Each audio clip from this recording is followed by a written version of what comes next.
অত্যন্ত গুরুত্বপূর্ণ একটা বিষয় নিয়ে আপনাদের সঙ্গে আজ কথা বলতে চাচ্ছি।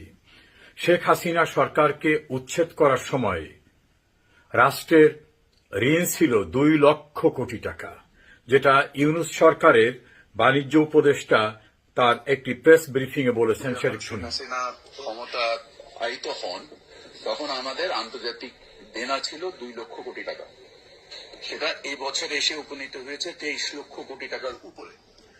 আপনারা শুনলেন, তিনি বলছেন যে শেখ হাসিনা ক্ষমতাচ্যুত হওয়ার সময় বৈদেশিক ঋণ ছিল ২ লক্ষ কোটি টাকা, আর ইউনূস সরকারের সময় সেটা ২৩ লক্ষ কোটি টাকায় পরিণত হয়েছে।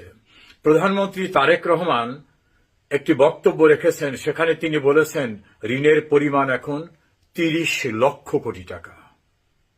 শেখ হাসিনার সময় ছিল ২ লক্ষ কোটি টাকা, ইউনূসের সময় ২৩ লক্ষ কোটি টাকা। তারেক জিয়া ক্ষমতা গ্রহণ করেছেন অল্প দিন, এখন সেই ঋণের পরিমাণ ৩০ লক্ষ কোটি টাকা।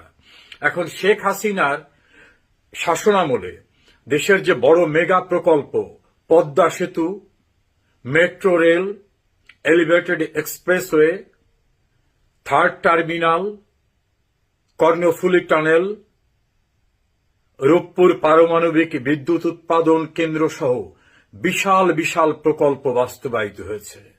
কিন্তু ডক্টর মোহাম্মদ ইউনূস এবং তার পরবর্তীতে জনাব তারেক রহমানের আমলে এ জাতীয় কোনো মেগা প্রকল্পে কোনো ব্যয় হয়নি নতুন করে।